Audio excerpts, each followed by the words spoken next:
Hello दोस्तों, मैं रंजीत राजपूत आपका स्वागत करता हूं नेक्स्ट क्लासेस यूट्यूब चैनल पर। इस यूट्यूब चैनल पर आज हमारा टॉपिक है किसान बिल।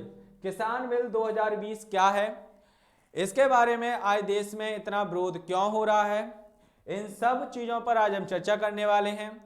ऐसे आपका मिनिमम सपोर्ट प्राइस क्या होता है, आपका कृषि मंडी क्या होती हैं, प्राइवेट मंडीज क्या होती हैं, और इस बिल के जो देखा जाएगा इतना विरोध क्यों हो रहा है, इन सब चीज़ों को लेकर आज ये लेक्चर रखा गया है किसान बिल 2020। और एक्चुअल में अब ये किसान बिल रहा है या नहीं रहा है, इसके बारे में भी हम चर्चा करेंगे आप लोगों से। चलिए सबसे पहले मैं आपको बता देता हूं, नेक्स्ट क्लासेस को अगर अभी तक आप लोगों ने सब्सक्राइब नहीं किया तो सब्सक्राइब कर लीजिए। इस पर आपको मेरी हर क्लासेस की नोटिफिकेशन और आपको यूपीएससी, पीएससी या आपके एसआई किसी भी एग्जाम की अगर तैयारी कर रहे हैं तो उसकी हर क्लासेस आप लोगों को यहाँ पर मिलेगी। तो आप सभी लोग इस क्लास को यानी इस यूट्यूब चैनल को जरूर सब्सक्राइब कर लीजिए, बेल आइकन प्रेस कर लीजिए, ध्यान रखिएगा। और अगर आप लोग हम लोगों को सोशल मीडिया हैंडल्स पे भी फॉलो कर सकते हैं। इंस्टाग्राम पर अगर आप लोगों को अगर पीडीएफ चाहिए तो आप लोग हमें यहाँ पर नेक्स्ट क्लासेस के टेलीग्राम चैनल पे भी हम लोगों को फॉलो कर सकते हैं। टेलीग्राम पे जाइए और डालिए नेक्स्ट क्लासेस और आप लोग ज्वाइन हो जाइए। हर क्लास की नोटिफिकेशन और आपका पीडीएफ इसी टेलीग्राम चैनल पे दिया जाता है। इसके अलावा हमारा फेसबुक पेज है नेक्स्ट क्लासेस के नाम से, आपका इंस्टाग्राम पेज है नेक्स्ट क्लासेस के नाम से, तो आप यहाँ पर भी हम लोगों से जुड़ सकते हैं। तो चलिए अब हम स्टार्ट करते हैं अपना आज का क्लास जो रहेगा किसान बिल से। सबसे पहली बात तो किसान बिल है क्या, किस तरीके से इसके नाम क्या हैं, और ये बिल एक्चुअल में अब रहे हैं या ये कन्वर्ट होकर एक्ट बन गए हैं। अब बात आती है कि भाई जो एक्ट है वो कब बनता है, बिल कब कहलाता है। दो शब्द याद रखिएगा, दो शब्द मैं आपको पढ़ाऊंगा आज, एक पढ़ाऊंगा विधेयक और एक पढ़ा दूंगा आप लोगों को जो है अधिनियम। क्या पढ़ा दूंगा? अधिनियम। आखिर इनमें क्या अंतर होता है ये भी आप लोगों को आज पता पड़ेगा कि जो इंग्लिश में, हिंदी में जैसे विधेयक कहते हैं, इंग्लिश में हम इन्हें बिल कहते हैं, और हिंदी में जैसे अधिनियम कहते हैं उसे इंग्लिश में एक्ट कहते हैं। तो इन दोनों के बीच में अंतर क्या होता है उसके बारे में भी आज हम लोग चर्चा करने वाले हैं। तो चलिए हम लोग स्टार्ट करते हैं। सबसे पहले मैं आपको बताना चाहूंगा किसान बिल के बारे में। यहाँ आप लोग जैसे देख रहे हो आज पूरे हिंदुस्तान के किसान इन बिलों को लेकर काफी ज्यादा अग्रेसिव हैं, काफी ज्यादा सरकार का विरोध कर रहे हैं। आप लोग डेली न्यूज में सुन रहे हो इसके बारे में। तो ये सारी चीजें आज हम लोग कवर करने वाले हैं। बेसिकली सबसे ज्यादा इनके विरोध में कहां पर प्रोटेस्ट चल रहे हैं ये भी आप लोगों से पूछा जा सकता है। तो देखो वैसे आपका चल रहा है पंजाब में, हरियाणा में, यहां पर सबसे ज्यादा जो है आपका विरोध चल रहा है। लेकिन एक्चुअल में अब देखा जाए तो आज पूरे हिंदुस्तान के किसान आज हमारा इन किसान विधेयकों का जो है विरोध कर रहे हैं। अभी आप लोगों ने पढ़ा होगा कि महाराष्ट्र के किसानों ने भी कहा कि अगर 3 दिसंबर तक कोई वो नहीं रहता है तो दिल्ली के लिए हम लोग निकलेंगे, और वो निकल चुके हैं। प्रतिदिन किसानों से बैठक हो रही है सरकार की। ये सारी चीजों को आज हम क्लियर करेंगे। हम लोग एग्जाम पॉइंट ऑफ व्यू से आज अपने सारे क्वेश्चनों को क्लियर करने वाले हैं। तो चलिए स्टार्ट करते हैं हम लोग अपना क्लास। सबसे पहले आप यहां देखिए किसान अधिनियम। मैंने यहाँ पे अधिनियम इसीलिए लिखा है क्योंकि ये अधिनियम बन चुके हैं। तो पहले तो आप लोग ये समझ लीजिए कि अधिनियम और विधेयक में क्या अंतर होता है। सबसे मेन चीज होती है अधिनियम और विधेयक। तो मैं आपको समझा देता हूं विधेयक क्या चीज होती है। देखिए विधेयक यानी ये मानिए कोई प्रस्ताव है। क्या है? ये एक प्रस्ताव है जो हमारा लाया गया है, ठीक, रूलिंग पार्टी के द्वारा। जो भी देश में अभी रूल कर रही है जो भी पार्टी, जैसे है अभी हमारी बीजेपी गवर्नमेंट है देश में, केंद्र में, तो उसके द्वारा एक प्रस्ताव लाया गया। अब ये प्रस्ताव किसके सामने लाया गया? ये लाया गया हमारा पार्लियामेंट के सामने। किसके सामने लाया गया? पार्लियामेंट, संसद जिसे हम कहते हैं, ठीक, पार्लियामेंट के सामने हमारा ये प्रस्ताव लाया गया। संसद के 2 हाउस होते हैं, एक का नाम होता है लोकसभा और एक का नाम होता है राज्यसभा। तो ये लोग ऑलमोस्ट आप लोग जानते होंगे इस चीज को, और इससे कॉन्स्टिट्यूशन से जुड़े हुए भी शब्दों को मैं आपको यहाँ पर बता दूंगा चीजों को लेकर। जैसे आप लोगों से कहा जाए कि भाई जो संसद है वो आखिर किस आर्टिकल में आती है, तो भाई आर्टिकल क्या हो जाएगा 79 हो जाएगा। राज्यसभा पूछा जाए कि किस आर्टिकल में आता है तो आपका आ जाएगा आर्टिकल 80। और अगर आपसे पूछा जाए कि लोकसभा किस आर्टिकल में आता है तो आर्टिकल 81। क्लियर? तो ये आपका कुछ कॉन्स्टिट्यूशन से जुड़े हुए क्वेश्चन है जो नॉर्मली आप लोगों से पूछ लिए जाते हैं, जिनका आप लोगों को विशेष ध्यान रखना होता है। इसके अलावा आप लोगों से अगर क्वेश्चन पूछा जाए कि संसद के कितने हाउस होते हैं तो भाई लोकसभा और राज्यसभा, संसद के 2 हाउस होते हैं और संसद मिलकर बना होता है आपका लोकसभा, राज्यसभा और राष्ट्रपति। और किससे भाई? राष्ट्रपति से मिलकर बना होता है। ये बात याद रखना है आप लोगों को। क्लियर? आशा करता हूं ये बात क्लियर हो गई होगी। अब बात आती है कि जैसे मैंने कहा विधेयक एक प्रस्ताव होता है जो संसद के सामने रूलिंग पार्टी लेकर आती है, जिसके ऊपर कानून बनाना होता है। तो कानून अगर कोई भी प्रॉपर कानून अगर देश में बनता है तो संसद के सामने से उसे निकालना होता है। और 3 स्टेप होते हैं संसद में उसके लिए। एक होता है लोकसभा से पास आउट करना, फिर राज्यसभा से पास आउट करना। इस प्रोसेस में कि भाई कोई प्रस्ताव रूलिंग पार्टी लेकर आई, अगर मानिए वो प्रस्ताव लोकसभा से पास हो गया और राज्यसभा से भी पास हो जाता है तो वो केवल लॉ बनता है। क्या बनता है? एक कानून बनता है, यानी एक्ट बनता है, अधिनियम बनता है। लेकिन ये एक्ट पूरे देश में अभी तक लागू नहीं हुआ। क्यों नहीं हुआ? क्योंकि जब तक हमारे देश के प्रेसिडेंट इस पर सिग्नेचर नहीं करते हैं तब तक ये देश में लागू नहीं होता। यानी तो ये एक्ट पूरी तरीके से कब बन पाता है? जब लोकसभा, राज्यसभा और प्रेसिडेंट तीनों ही इस पर अपनी परमिशन दे देते हैं, उस समय ये क्या कहलाता है? एक्ट कहलाता है। तो आई होप आप लोगों को ये समझ आ गया होगा कि विधेयक और आपका जो रहेगा अधिनियम में क्या अंतर होता है। विधेयक एक आपका केवल प्रस्ताव होता है। क्या होता है भाई? प्रस्ताव होता है। जबकि आपका अधिनियम जो होता है वो आपका एक पूर्ण रूपेण कानून होता है। क्या होता है?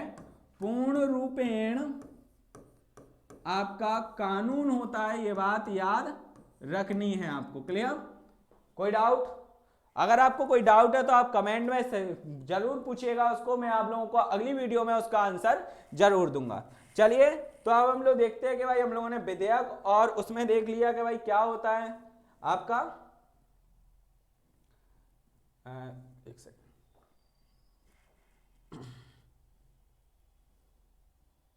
चलिए तो अब हम लोग पढ़ने वाले हैं कि भाई किसान बिल, जो किसान अधिनियम है, यानी आपका सर जो अधिनियम बोल रहे हो किसान अधिनियम, यानी पूर्ण रूपेण कानून बन चुके हैं। बिल्कुल पूर्ण रूपेण कानून बन चुके हैं वो भारत में, और उनके बारे में हमें पढ़ना है। सबसे मेन चीज जो एग्जाम पॉइंट ऑफ व्यू से रहेगा कि भाई इन किसान बिल के नियम क्या हैं, सबसे इंपॉर्टेंट रहता है। इसके ऊपर हम लोग ध्यान नहीं देंगे तो गलत हो जाएगा। पहला आपका जो यहाँ देख पा रहे होंगे आप लोग यहाँ पर कि भाई पहला इसका वो क्या है नाम, तो पहले किसान बिल का नाम आप लोग आराम से देख लीजिए। यहाँ पे क्या लिखा हुआ है?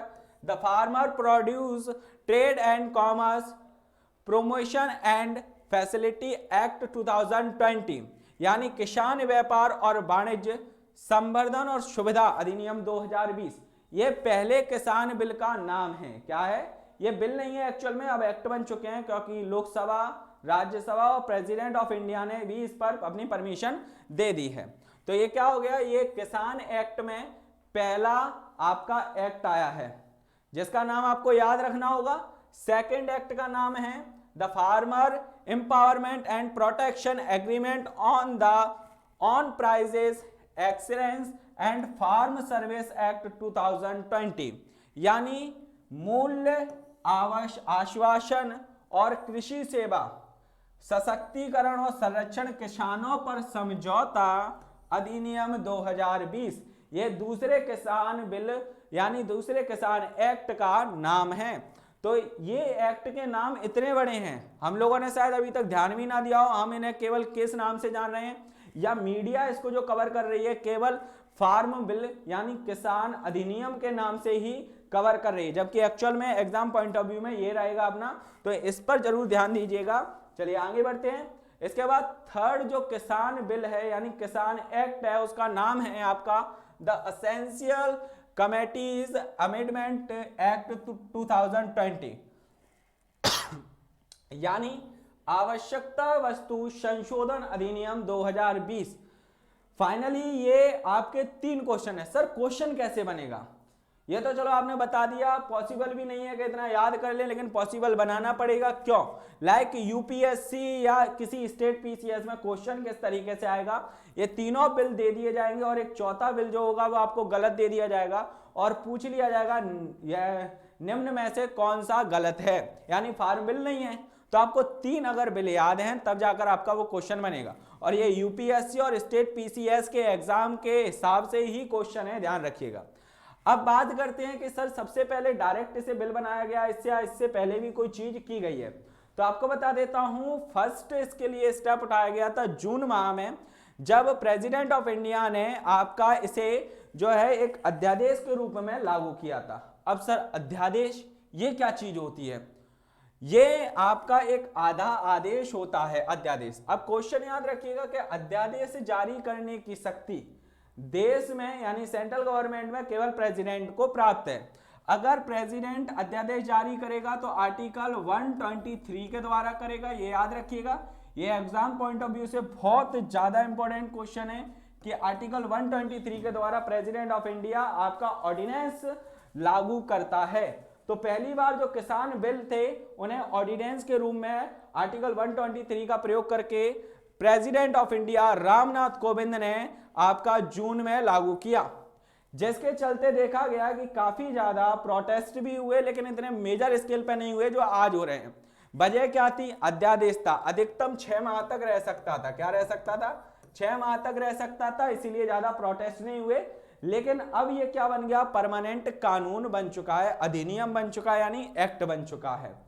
अब भाई सितंबर माह की बात आई, क्या आई भाई? सितंबर माह में बात आ गई, और सितंबर माह में इसे यह किसान बिल लोकसभा राज्यसभा से पारित हो गया और राष्ट्रपति ने इस पर हस्ताक्षर करके इसे क्या बना दिया? अधिनियम बना दिया, यानी प्रॉपर कानून बना दिया। ध्यान रखिएगा, इन किसान अधिनियमों के चलते वर्तमान में पूरे देश में क्या हो रहे हैं भाई? आपके विरोध चल रहा है। तो ये बात मैं आपको पहले ही बता चुका हूं, नॉर्मल सी बात होती है ये, ध्यान रखिएगा। अब चलते हैं आगे, देखते हैं अगला कि सर विरोध क्यों हो रहा है। सबसे बड़ा क्वेश्चन अभी भी हमारे लिए मिस्ट्री है। आप न्यूज़पेपर उठा के देख लो, समझ के बाहर है। बस ये कहा जाता है कि आज किसानों के नेता इनसे मिलने गए, ये किया वो किया, ये न्यूज़पेपर में आ रहा है। हम जो युवा हैं, हम जो विद्यार्थी हैं, उनके लिए क्वेश्चन कैसे बनेगा? आखिर क्यों किया जा रहा है? क्यों के बारे में किसी को नहीं पता। तो क्यों इसलिए है तो वो मैं बताऊंगा, एक एक अधिनियम को बड़े अच्छे से समझाऊंगा, ध्यान रखिएगा। जैसा फर्स्ट एक्ट यानी प्रथम अधिनियम वो बताऊंगा। देखो इस अधिनियम में कुछ चीजें हैं जो आप लोगों को जाननी होंगी। इसमें सरकार ये कह रही है कि हम लोगों ने किसानों के ऊपर लगे हुए ज्योग्राफिकल जो आपके रिस्ट्रिक्शंस थे, यानी भौगोलिक जो आपके प्रतिबंध थे, उनको हटा दिया। और एक्चुअल में बात देखी जाए तो इंडिया में किसी भी किसान के ऊपर कभी भी भौगोलिक प्रतिबंध लगे नहीं। अब ये क्या बला है? भौगोलिक प्रतिबंध क्या होता है? भौगोलिक प्रतिबंध का मतलब है कि अगर मानिए मैं मध्य प्रदेश का किसान हूं तो मैं हरियाणा जाकर अपनी फसल नहीं बेच सकता, ये कहलाते हैं भौगोलिक प्रतिबंध यानी ज्योग्राफिकल रिस्ट्रिक्शंस। परंतु ऐसा कुछ भी भारत में नहीं था पहले भी, ठीक? तो याद रखिएगा, तो इस अधिनियम के अनुसार किसान अपनी उपज को देश में कहीं भी बेच सकता है। जैसे आप लोग यहाँ फोटो में देख रहे होंगे, एक किसान है अपनी उपज को ले जा रहे हैं बेचने के लिए दूसरी जगह। तो यहाँ पर मैं फोटोओं का भी आप लोगों को बताने के लिए लगाए हुए हैं पिक्स, ताकि आप लोग अच्छे से इसको समझ सको। चलिए दूसरी बात क्या है सर, इसमें इस अधिनियम के अनुसार देश में प्राइवेट मंडी स्थापित होंगी। अब ये प्राइवेट मंडी क्या होता है? प्राइवेट मंडी समझने से पहले आप लोग समझिए कि वर्तमान में व्यवस्था क्या है। आखिर वर्तमान की व्यवस्था भी जानना जरूरी है। और ये तो प्राइवेट मंडी स्थापित होंगी, यानी अभी नहीं है। तो अभी प्रेजेंट में क्या है? तो देखो प्रेजेंट में जो है वो है APMC। क्या है?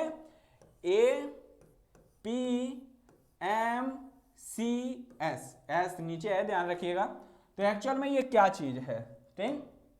तो देखिए मैं आपको बता देता हूं, इसका फुल फॉर्म आप लोगों के सामने लिखा है agriculture product and market community committees. यानी आप लोगों ने नॉर्मल एक शब्द सुना होगा कृषि मंडी, आप लोगों ने क्या सुना होगा भाई, कृषि मंडी करके एक शब्द आता है, वो हर किसी ने सुना होगा। उत्तर भारत के ज्यादातर विद्यार्थी या ज्यादातर लोग इस शब्द से भली भांति परिचित हैं, ठीक। तो कृषि मंडी एक्चुअल में होता क्या है कि मानिए अगर मैं कोई किसान हूं, मैं अपनी खेती को जो उपज की है, मैंने गेहूं धान चावल जो भी उपज की है वो मैं बेचने जाता हूं, तो मैं क्या करता हूं, सरकार को डायरेक्ट नहीं बेचता हूं, मैं कहां जाता हूं, मंडियों में जाता हूं। मंडी में जाता हूं, आप लोग देखते हो बहुत सारे लोग होते हैं वहां पर, बहुत सारे लोग इकट्ठे होने के बाद में फिर मेरी उपज यानी मेरी जो खेती है उसके लिए बोली लगाते हैं। क्या लगाते हैं, बोली लगाते हैं। तो एक्चुअल में सर वो डायरेक्ट क्या होते हैं, आखिर वो सरकार के व्यक्ति होते हैं। हाँ, एक तरीके से कह सकते हो वो सरकार के व्यक्ति होते हैं, लेकिन हम डायरेक्ट सरकार को कभी भी नहीं बेचते हैं। तो वो लोग कौन है आखिर, क्या हैं, तो वो कहलाते हैं मिडिलमैन। क्या कहलाते हैं भाई, मिडिलमैन कहलाते हैं, ध्यान रखिएगा। यानी आपके बिचौलिया, या उत्तर भारत में एक बहुत फेमस शब्द है आड़तिया। आड़तिया ज्यादातर बच्चों ने सुना होगा, तो वही शब्द है मिडिलमैन के लिए, वही यूज किया जाता है उत्तर भारत में। ये देखिए ये इस तरीके की मंडियां होती हैं, यहाँ पर ये मैं किसान हूं, ये मानिए मैं किसान हूं, और ये व्यक्ति जो आप देख रहे हैं ये मानिए ये आड़तिया है, यानी ये वो व्यक्ति है जो आप हमारे अनाज को खरीदेगा। क्या करेगा, हमारे अनाज को खरीदेगा। अब भाई बात आती है सर, चलो बढ़िया चीज है, यानी जो वर्तमान में आज चीज स्थित है वो है आपका जो है कृषि मंडी, यानी APMC। आप लोग याद रखिएगा इस शब्द को, ज्यादातर बच्चों को शायद ना पता हो, तो मैंने यहाँ इसका फुल फॉर्म लिख के रखा हुआ है, agriculture produce and market committees, यानी कृषि मंडी जिन्हें हम लोग नॉर्मली कहते हैं। इनकी स्थापना अगर आपसे पूछी जाए कि सर आखिर इनकी जो स्थापना है वो एक्चुअल में हुई कब थी, तो इनकी स्थापना करना स्टार्ट किया गया था हमारा कब, 1950 में। कब किया गया, 1950। अगर आपको याद होगा तो 1950 में एक डेट भी आती है 26 जनवरी 1950, इस दिन हमारे देश का कॉन्स्टिट्यूशन भी लागू हुआ था, तो ये भी याद रखिएगा। आज वर्तमान में कृषि मंडियों की संख्या लगभग 7000 है। तो सर अब बात आती है सर के चलो ये व्यवस्था है, प्राइवेट मंडी का क्या बात है या किस तरीके से चीजें हैं वो भी देख लेते हैं। चलिए आगे बढ़ते हैं। तो इन कृषि मंडीज में क्या होता है, देखिए मैं आपको नॉर्मली समझा देता हूं। इन कृषि मंडीज में क्या होता है, जैसे मानिए मैं ये रहा, मैं एक किसान हूं, क्लियर, ये सरकार है, ये क्या है, कोई सरकार है, गवर्नमेंट है, राज्य की सरकार का डायरेक्ट है, ये सरकार है, और ये किसान है।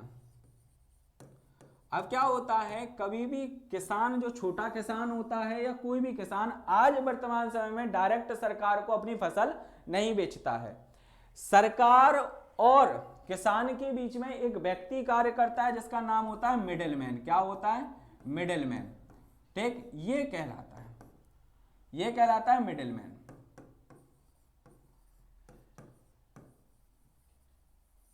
क्लियर, याद रखना। तो अब क्या करते हैं हम लोग, इसको अपनी फसल देते हैं और ये थोड़े से ऊंचे भाव में सरकार को बेचता है। आप लोगों ने एक और सुना होगा एक शब्द, मिनिमम सपोर्ट प्राइस, MSP। ये नाम आप लोग अखबारों में हमेशा सुनते आ रहे हो, इसका फुल फॉर्म है मिनिमम सपोर्ट प्राइस। एक्चुअल में इसका मतलब क्या होता है, सरकार कहती है, जैसे सरकार ने ज्यादातर 20 से ज्यादा ऐसी फसलें हैं जिन पर MSP यानी मिनिमम सपोर्ट प्राइस लागू करके रखा है कि आप लोगों को मिनिमम सपोर्ट प्राइस दिया जाएगा, लेकिन ज्यादातर चीजों में हमें ये मिनिमम सपोर्ट प्राइस नहीं मिलता है। हमें मिलता किस में भाई, गेहूं में, धान में, इन बड़ी बड़ी फसलों में मिलता है। मिनिमम सपोर्ट प्राइस का मतलब क्या होता है, तो देखिए मैं बता देता हूं आपको। क्या मानिए मेरी उपज है गेहूं, ठीक, मैं गया सरकारी मंडी में, कहां गया, कृषि मंडी में गया। कहां गया भाई, कृषि मंडी में गया। कृषि मंडी एक सरकारी उपक्रम है, क्या भाई, सरकारी उपक्रम है, ध्यान रखिएगा। मैं इस वर्ष यानी मैं मानता हूं कि 2020 में गेहूं ऑल ओवर इंडिया में बहुत ज्यादा हुआ है। क्या हुआ है? बहुत ज्यादा हुआ है। तो क्या होगा, जब ऑल ओवर इंडिया में गेहूं बहुत ज्यादा हुआ है तो गेहूं के प्राइस कम हो जाएंगे, क्योंकि हर किसी व्यक्ति के पास गेहूं है। तो जब हमारे पास इतना गेहूं है तो गेहूं की प्राइस कम हो जाएंगे। अब जो गेहूं एक किसान ने उपज की है, जो उपज की है उसमें लागत हुई है, जो उसकी लागत लगी है, आप लोगों ने माना किसान की लागत लगी कितनी भाई आपकी, वो लगी है आपकी 1800 रुपए। मान लिया कि 1800 रुपए आपका एक कुंटल गेहूं उपज करने में लगा, हमने एक सिंपल सा मान लिया। अब मैं कहां गया भाई, मैं गया कृषि मंडी। कृषि मंडी में मुझे प्राप्त है MSP यानी minimum support price. Minimum support price का मतलब है कि आपको कम से कम इतने रुपए तो एक कुंटल के लिए दिए जाएंगे। यानी कृषि मंडी में अनाउंस है गेहूं के लिए कि भाई 2000 रुपए कम से कम तो एक कुंटल के लिए दिए जाएंगे। ये गवर्नमेंट अनाउंस करती है हर बार रेट अलग होती है तो फिक्स नहीं होता। हमने एग्जांपल के लिए 2000 ले लिया, ठीक है। अब भाई गेहूं में बेचने गया तो भी मुझे कितने का फायदा है, 200 रुपए का फायदा है। कितने रुपए का फायदा है, 200 रुपए का, ठीक। तो ये कहलाता है मिनिमम सपोर्ट प्राइस कि अगर गेहूं की उपज भी ज्यादा हो जाए, किसी फसल की उपज भी ज्यादा हो जाए और उसकी प्राइस अगर कम हो जाती है तो भी गवर्नमेंट आप लोगों को इतना मिनिमम सपोर्ट प्राइस देती है कि आप लोग लॉस में नहीं जाओगे। ये अच्छी चीज है, बहुत अच्छी चीज है। अब भाई देखें हम लोग कहां थे हम लोग भाई, चलिए हम लोग यहां थे। जो मिडिलमैन कह रहा था, आप लोग ये चित्र देख पा रहे होंगे, ये जो व्यक्ति है ये है मिडिलमैन। क्या है? मिडिलमैन। ये किसान है, ये क्या है, ये किसान है। ये किसान अपने सामान को किसको दे रहे हैं, ये गवर्नमेंट अथॉरिटीज हैं, गवर्नमेंट की फैक्ट्रीज लगी हैं, आप लोग देख पा रहे होंगे, स्पष्टली चीजें दिखाई दे रही होंगी, ठीक, ध्यान रखिएगा। तो ये मिडिलमैन है। अब व्यक्ति क्या कर रहा है, किसान जो है डायरेक्ट सरकार को नहीं दे रहा, किसको दे रहा है, मिडिलमैन को दे रहा है, ठीक। अब आप लोगों के दिमाग में होगा कि सर मिडिलमैन है तो मिडिलमैन कुछ ना कुछ पैसा खाएगा। बिल्कुल खाएगा, क्योंकि उसकी जॉब है। अब जॉब कैसे हो सकती है सर, कोई व्यक्ति मिडिलमैन है, जॉब कैसे? क्योंकि एपीएमसी में आपका क्या दिया जाता है, गवर्नमेंट इनको लाइसेंस देती है। क्या देती है? लाइसेंस प्रोवाइड करती है, ठीक, दुकानें देती है। इसीलिए इन पर एक रहता है कि भाई ये एक अथॉरिटी है, चल रही है, ठीक। तो ये एक लाइसेंस युक्त मिडिलमैन होते हैं, ध्यान रखिएगा, एपीएमसी में, ठीक है, याद रखना है। यह आड़तिया किसानों से फसल को खरीदकर बड़े दुकानदारों और बड़े व्यापारियों को थोड़े से प्रॉफिट पे बेच सकता है। अच्छा, कुछ बच्चों के दिमाग में ये जरूर चल रहा होगा कि सर अगर इस मिडिलमैन को हटा दिया जाए तो एक काम हो सकता है। क्या हो सकता है कि सर मानो हम डायरेक्ट इस मिडिलमैन को क्रॉस करके डायरेक्ट अगर गवर्नमेंट को बेचे तो, जैसे मानो सर आप कह रहे हो कि मिनिमम सपोर्ट प्राइस 2000 है, यानी ये मिडिलमैन हमें 2000 रुपए तो देगा ही देगा एक कुंटल के।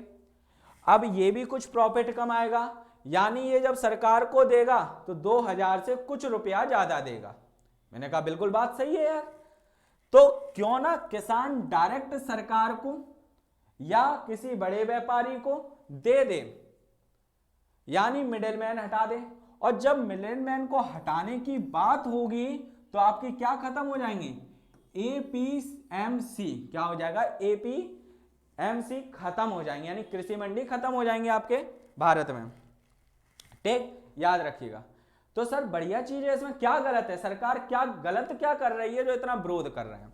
मैंने कहा यार बात तो सही है, चलो लेकिन कुछ ना कुछ तो होगा जब इतना विरोध हो रहा है। तो चलिए उसको भी समझते हैं, हम लोग आगे बढ़ते हैं। परिवर्तन क्या आएंगे इससे, ठीक।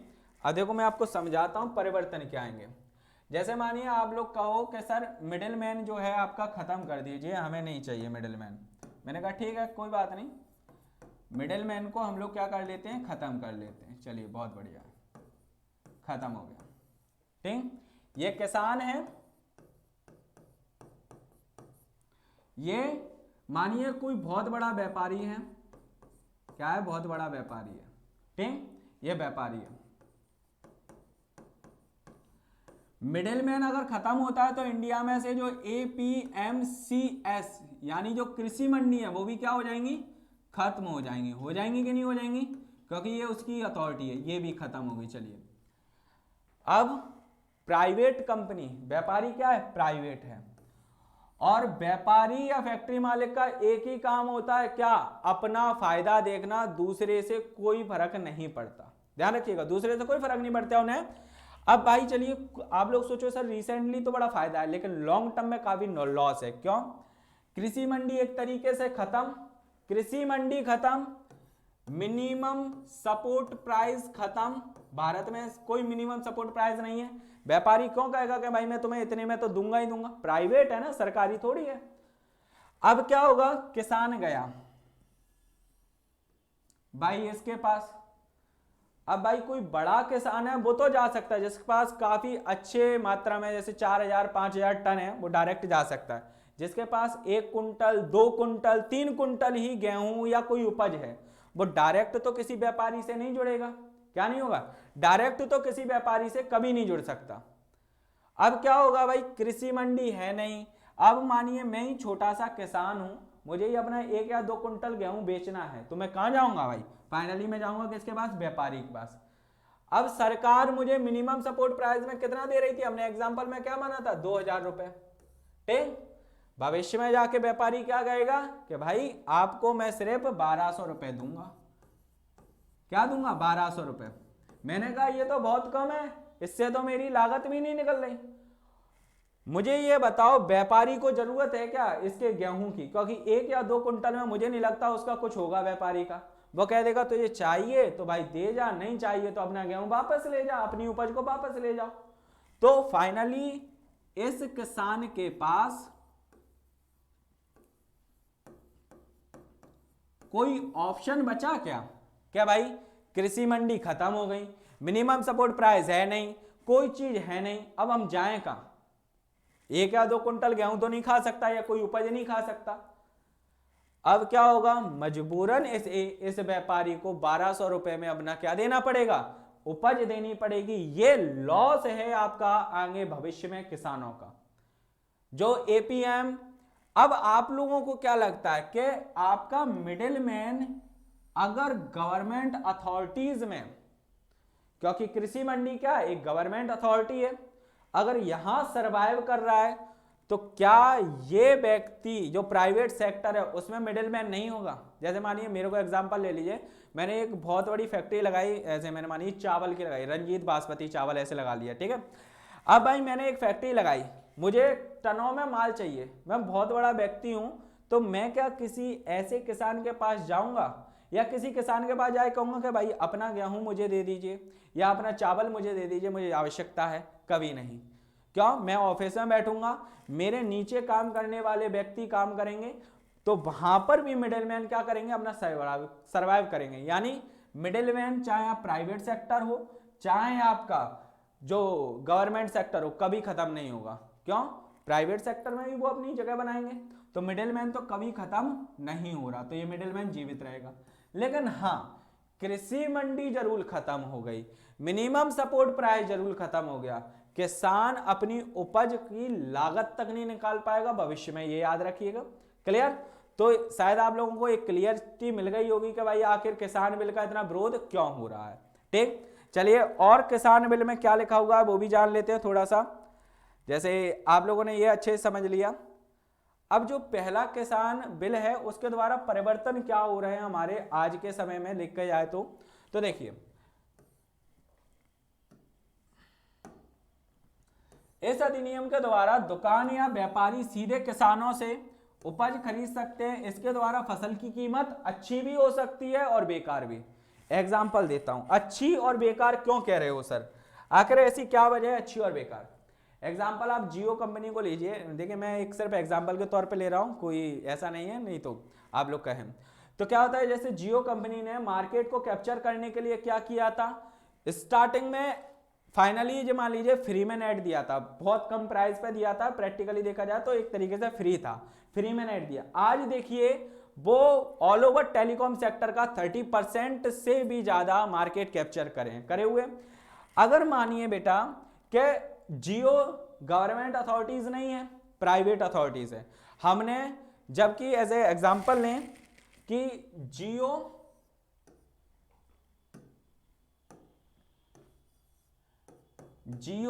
और बीएसएनएल,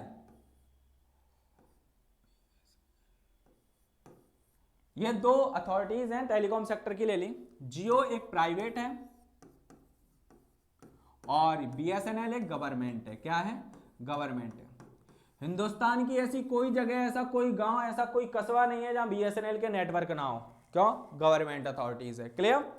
लेकिन जियो, एयरटेल, आइडिया आज भी ऐसी जगहों पर नहीं पहुंच पाया है जहां पर आपके नेटवर्क ना हो। क्यों? उन्हें वहां पे बेनिफिट नहीं दिखता, इसलिए नेटवर्क नहीं लगाया उन्होंने। सिंपल सी बात है। ठीक। बीएसएनएल खत्म हो जाएगा तो किनको परेशानी आएगी? परेशानी आएगी उन छोटे कस्बों के लोगों को, उन छोटे गांव के व्यक्तियों को जहां पर अदर टेलीकॉम सेक्टर की कंपनीज के टावर नहीं है। क्लियर?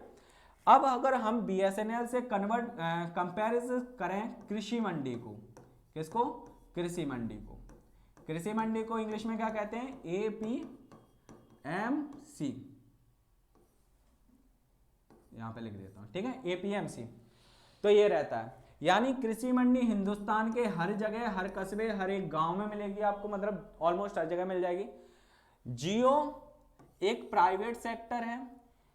प्राइवेट मंडीज का मतलब होता है डायरेक्ट व्यापारियों से जुड़ना। जब मैंने आपको पहला वो पढ़ाया, पहले एक्ट पे ही चल रहे हैं अभी हम लोग, उसमें जब मैंने आपको शब्द पढ़ाया था प्राइवेट मंडीज, सेकंड पॉइंट था, तो उसमें इसका मतलब होता है प्राइवेट कंपनीज जब आप ना डायरेक्ट किसानों से क्या करने लगे? कांटेक्ट करने लगे। स्टार्टिंग में तो मार्केट कैप्चर करने के लिए क्या करेंगे? बहुत अच्छे तरीके से प्राइसेस देंगे। गवर्नमेंट अगर 2000 दे रही है तो वो 2400 रुपए भी दे सकते हैं, 2500 भी दे सकते हैं, कुछ भी दे सकते हैं। क्यों? क्योंकि उन्हें गवर्नमेंट अथॉरिटीज एक तरीके से खत्म करनी है, अपनी मार्केट कैप्चर करनी है। बढ़िया है। लेकिन भविष्य में ऐसा होगा क्या? क्योंकि अगर मानिए बीएसएनएल खत्म हो जाता है तो एक तरीके की मोनोपोली क्रिएट हो जाएगी। कहां पर? जियो में, एयरटेल में।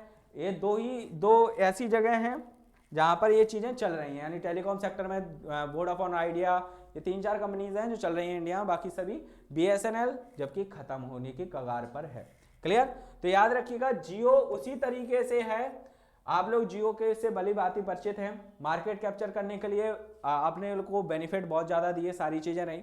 इसी तरीके से प्राइवेट कंपनी जो हैं वो आपकी रहेंगी। क्लियर? आगे बढ़ते हैं। अगला क्या कहता है आपका? तो इसीलिए क्या हो सकता है, आपकी प्राइसेस अच्छी भी हो सकती हैं, बेकार भी हो सकती हैं। तो ये दोनों ही चीजों को याद रखना है आपको। यदि कृषि मंडी बंद होता है तो किसानों को किसी भी कीमत पर क्या करना पड़ेगा? अपना उपज जो है व्यापारियों को बेचनी पड़ेगी, क्योंकि कृषि मंडी बची नहीं है तो हम कहां ले जाएं अपनी खेती को या अपनी जो उपज है उसको।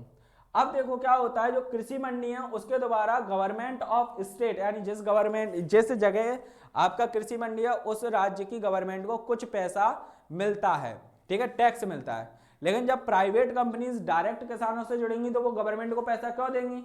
तो गवर्नमेंट पे आने वाला जो वर्तमान का सरकार पे जो टैक्स है, जो सरकार टैक्स कमाती है, वो टैक्स भी प्राइवेट मंडी स्थापित होने के बाद राज्य सरकार को नहीं मिलेगा।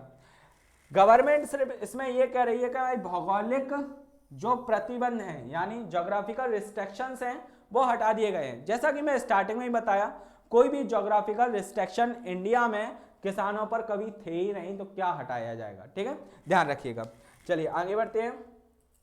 सेकंड जो आपका अधिनियम है, यानी सेकंड एक्ट जो है किसान बिल में, वो देखिए उसमें क्या कहता है। इसे नॉर्मली हम क्या कह सकते हैं? कॉन्ट्रैक्ट फार्मिंग बिल कह सकते हैं। अगर सिंपल लैंग्वेज में कहा जाए, यानी समझौता अधिनियम कह सकते हैं। क्यों कह सकते हैं? क्योंकि गवर्नमेंट अगर व्यापारी जो डायरेक्ट किसानों से जुड़ेंगे तो भाई एग्रीमेंट करवा लिया। एग्रीमेंट कैसे? जैसे मैं एग्जांपल देता हूं, कोई फसल है जो नवंबर दिसंबर में बोई गई है, क्या करी गई है? बोई गई है, खेतों में लगाई गई है। मानिए हमने गेहूं लगाया नवंबर दिसंबर में, ठीक, और वो कटेगा कब? वो कटेगा मार्च अप्रैल में, ठीक। अब मानिए मैं एक कंपनी का व्यापारी हूं, मैं क्या हूं? एक कंपनी का व्यापारी हूं। मैं किसी किसान के पास गया नवंबर दिसंबर में, जब गेहूं की बुआई चल रही थी, यानी खेत में लगाया जा रहा था। मैंने उससे कहा कि देखिए अगर आपके गेहूं की कीमत घट भी जाती है, क्या मानिए उपज एकदम ज्यादा हो गई पूरे हिंदुस्तान में, तो गेहूं की कीमत घट जाएगी, तो भी हम एक कॉन्ट्रैक्ट कर लेते हैं कि आप लोगों को मैंने 2400 रुपए पर कुंटल के हिसाब से दूंगा। किसानों को क्या लगा यार बहुत बढ़िया चीज है।